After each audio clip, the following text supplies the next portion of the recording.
नमस्कार दोस्तों, कहानी संग्रह चैनल में आपका स्वागत है। आज हम आपके लिए लेकर आए हैं हरितालिका तीज व्रत की कथा।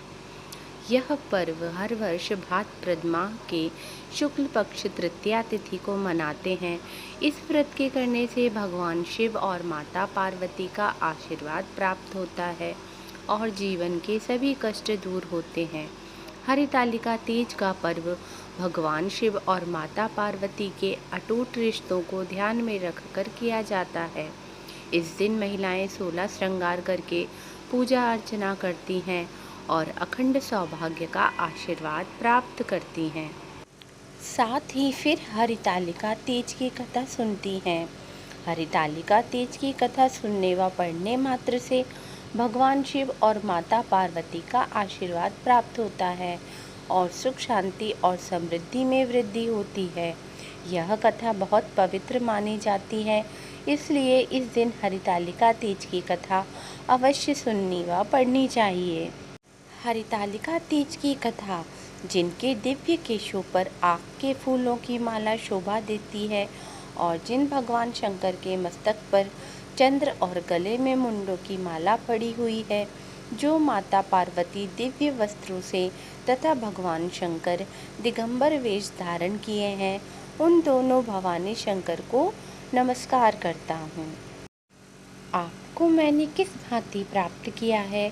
कौन से व्रत, तप या दान के पुण्य फल से आप मुझको वर स्वरूप मिले?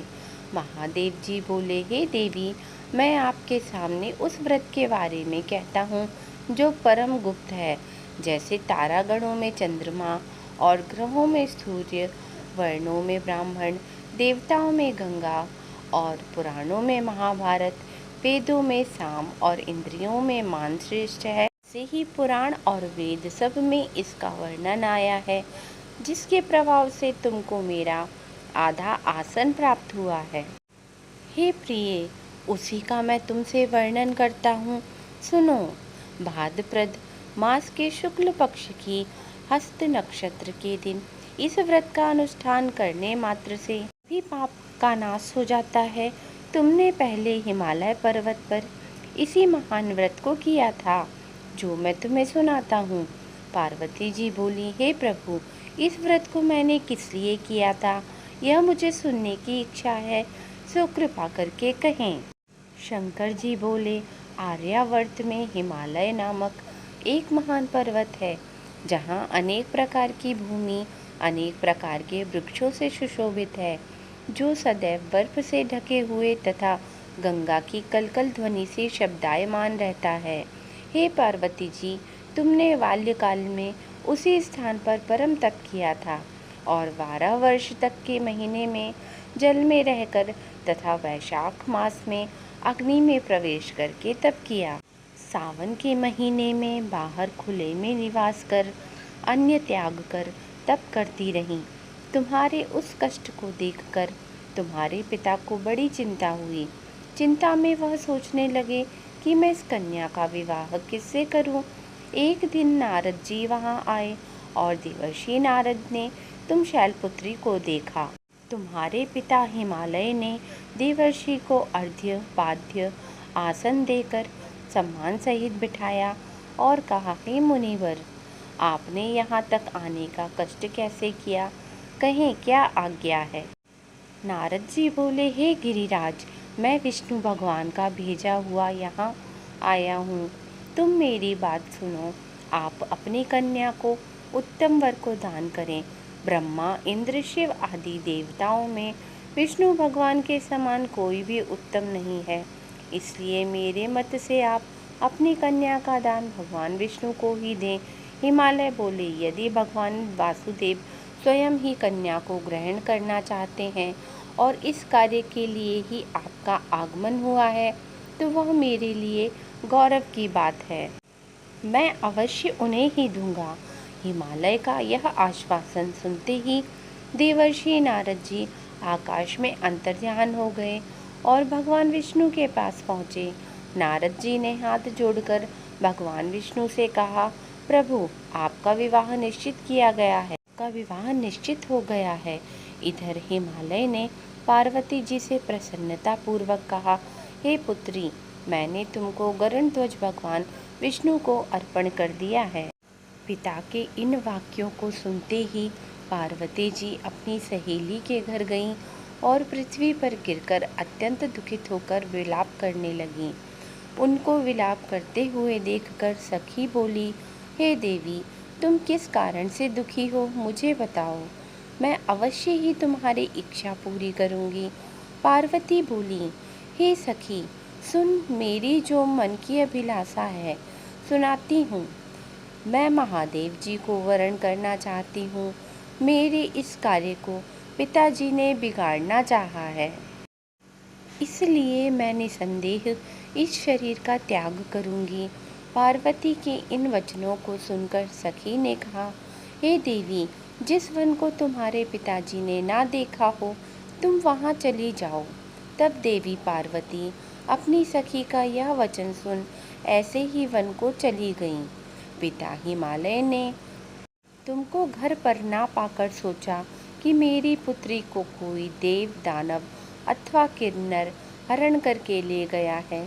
मैंने नारद जी को वचन दिया था कि मैं पुत्री को भगवान विष्णु के साथ वरण करूँगा। हाय, अब कैसे पूरा होगा यह? ऐसा सोचकर वे बहुत चिंतातुर हो मूर्छित हो गए। तब सब लोग हाहाकार करते हुए दौड़े और मूर्छा दूर होने पर गिरिराज से बोले कि हमें आप अपनी मूर्छा का कारण बताओ। हिमालय बोले, मेरे दुख का कारण यह है कि मेरी रत्न रूपी कन्या को कोई हरण करके ले गया, या सर्प ने काट लिया, या किसी सिंह ने मार डाला। वह न जाने कहाँ चली गई, या उसे किसी राक्षस ने मार डाला है। इस प्रकार कहकर गिरिराज दुखित होकर ऐसे कांपने लगे जैसे तीव्र वायु के चलने पर कोई वृक्ष कांपता है। तत्पश्चात हे पार्वती, तुम्हें गिरिराज साथियों सहित घने जंगल में ढूंढने निकले। तुम भी सखी के साथ एक भयानक जंगल में घूमती हुई वन में एक नदी के तट पर एक गुफा में पहुंची। उस गुफा में तुम अपनी सखी के साथ प्रवेश कर गईं, जहां तुम अन्न जल का त्याग करके बालू का लिंग बनाकर मेरी आराधना करती रहीं। उस समय भाद्रपद मास की हस्त नक्षत्र युक्त तृतीया के दिन तुमने मेरा विधि विधान से पूजन किया तथा रात्रि को गीत गायन करते हुए जागरण किया। तुम्हारे उस महाव्रत के प्रभाव से मेरा आसन डोलने लगा। मैं उसी स्थान पर आ गया जहाँ तुम और तुम्हारी सखी दोनों थीं। मैंने आकर तुमसे कहा, हे वरदाने, मैं तुमसे प्रसन्न हूँ। तुमने मुझसे वरदान मांगा, तब तुमने कहा कि हे देव, यदि आप मुझसे प्रसन्न हैं तो आप महादेव जी में हो ही मेरे पति हों। मैं तथास्तु ऐसा कहकर कैलाश पर्वत को चला गया और तुमने प्रभात होते ही मेरी उस बालू की प्रतिमा को नदी में विसर्जित कर दिया। हे शुभे, तुमने वहाँ अपनी सखी सहित व्रत का पारायण किया। इतने में तुम्हारे पिता हिमवान भी तुम्हें ढूंढते ढूंढते उसी घने वन में आ पहुँचे।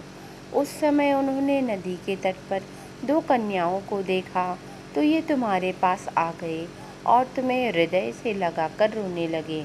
बोले, बेटी, तुम इस सिंह व्याघ्राद्रि घने जंगल में क्यों चली आई? तुमने कहा, हे पिता, मैंने पहले ही अपना शरीर शंकर जी को समर्पित कर दिया था, लेकिन आपने नारद जी को कुछ और बोल दिया, इसलिए मैं महल से चली आई।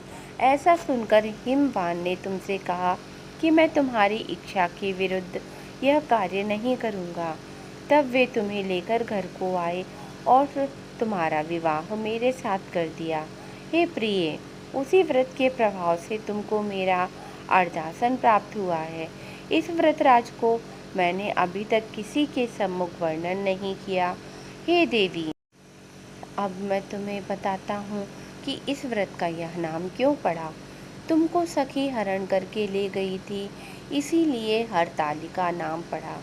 पार्वती जी बोली, हे स्वामी, आपने इस व्रतराज का नाम तो बता दिया, लेकिन मुझे इसकी विधि और फल भी बताइए कि इसके करने से किस फल की प्राप्ति होती है।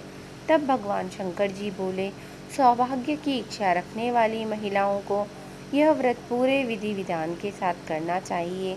व्रत में केले के खम्भों से मंडप बनाकर उसे वंदनवारों से सुशोभित करें।